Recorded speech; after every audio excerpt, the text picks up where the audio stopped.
places where God is there. جناب آپ سے ملا ہوا وقت بہت قیمتی ہے اور بہت ناکافی ہے، لیکن پھر بھی میں 2 سوال کروں گا. اللہ آپ سے گزارش ہے کہ جو آپ نے نیم بتایا اس کے علاوہ جا کے ان دونوں سوالوں کا جواب دیتے ہیں، مہربانی ہوگی.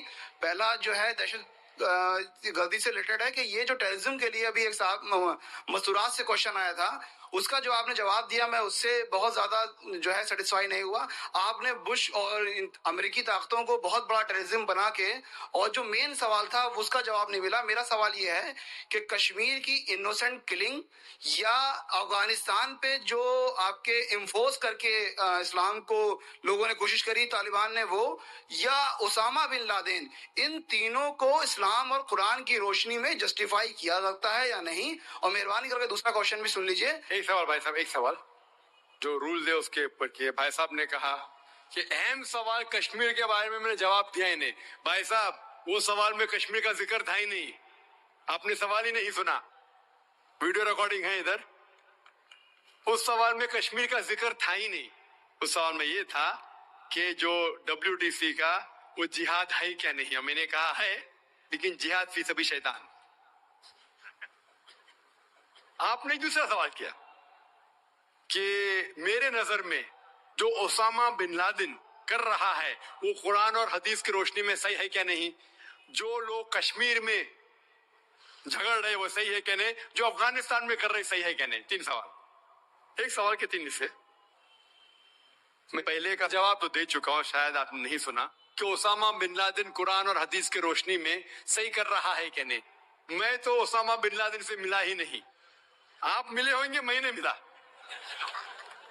اللہ تعالیٰ فرماتے سورہ حجرات میں سورہ نمبر 49 آیت نمبر 6 میں، جب بھی کوئی آپ کو انفارمیشن کوئی چیز معلوم پڑتی ہے، خصوصاً اگر فاسق کے ذریعے ہے، تو اس کی تحقیق کرو.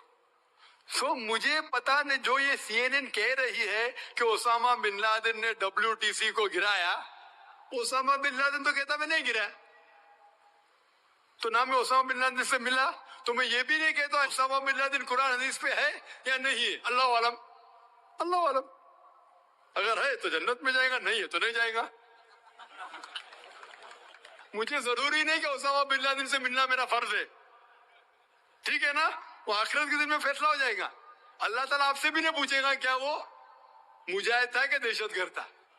وہ اللہ تعالیٰ فیصلہ کریں گے. سوال نمبر 2 کہ کشمیر میں جو لوگ جھگڑ رہے ہیں کہ وہ قرآن اور حدیث کی روشنی میں ہے کیا نہیں. میں کشمیر میں لاسٹ ایئر 2003 میں تقریباً 1 سال پہلے گیا تھا. آپ دیکھتے کہ کشمیری لوگ الگ الگ وجہ کے لیے جھگڑ رہے ہیں. اگر وہ وجہ قرآن اور حدیث سے صحیح ہے تو صحیح وجہ، اگر خلاف ہے تو خلاف ہے. یہ کہنا کہ سارے کشمیر قرآن حدیث کے اوپر ہے یا سارے کشمیر نہیں ہے، یہ بالکل غلط ہے. کچھ لوگ قرآن اور حدیث کی روشنی میں جدوجہد کر رہے ہوں گے تو صحیح جہاد کر رہے. کچھ لوگ اپنے ذاتی فائدے کے لیے ایک دوسرے کا قتل کر رہے، وہ بالکل غلط ہے. تو ہم دیکھتے ہیں کہ کئی بار کئی لوگ اپنے ذاتی فائدہ اپنا بنا لیتے ہیں. تو میں یہ نہیں جانتا ہوں خصوصاً کون کشمیری کیا کر رہا ہے. تو اسی لیے یہ کشمیر عام لوگ قرآن حدیث پہ عمل کر رہے کہ نہیں، آپ کو اس سے پوچھنا چاہیے جو پالیٹکس کے اندر ایک ماہر ہے. اللہ تعالیٰ فرماتے سورہ نحل میں سورہ نمبر 16 آیت نمبر 43، اور اللہ تعالیٰ فرماتے سورہ نمبر 21 آیت نمبر 7 میں، فَاسْأَلُوا أَهْلَ الذِّكْرِ إِن كُنتُمْ لَا تَعْلَمُونَ. اس سے پوچھو جو اس فن کا ماہر ہے. میں پالیٹکس کے فن میں ماہر نہیں ہوں، میں دائی ہوں. تو کس طریقے سے جواب دینا غیر مسلم کو بولوں گا، لیکن پالیٹکس میں کشمیری لوگ کیا کر رہے ہیں، افغانی لوگ کیا کہہ رہے ہیں، وہ میں نہیں کہہ سکتا ہوں. میں اس فن کا ماہر نہیں ہوں. اگر کہوں گا تو قرآن کے خلاف جائیں گا. آپ اس سے پوچھو جو ماہر ہے. میں اس فن کا ماہر نہیں ہوں، میں دعوتی میدان کا ماہر ہوں. آپ بھگوت گیتا کے بارے میں پوچھئے، رامائن کے بارے میں پوچھئے، ہندوازم کے بارے میں پوچھئے، عیسائیت کے بارے میں پوچھئے. یہ افغانستان کے بارے میں یا کشمیر کے بارے میں میں اس فن کا ماہر نہیں ہوں. لیکن یہ جانتا ہوں میں کہ جہاں تک کہ افغانستان کا تعلق ہے، طالبان کا تعلق ہے، ہم دیکھتے ہیں CNN کے اندر کہ کئی بار BBC اور CNN میں دکھایا گیا کہ طالبان ایک خاتون کو بے دردی سے مار رہا ہے. ارے طالبان خواتین کو مارتے ہیں ظالم لوگ،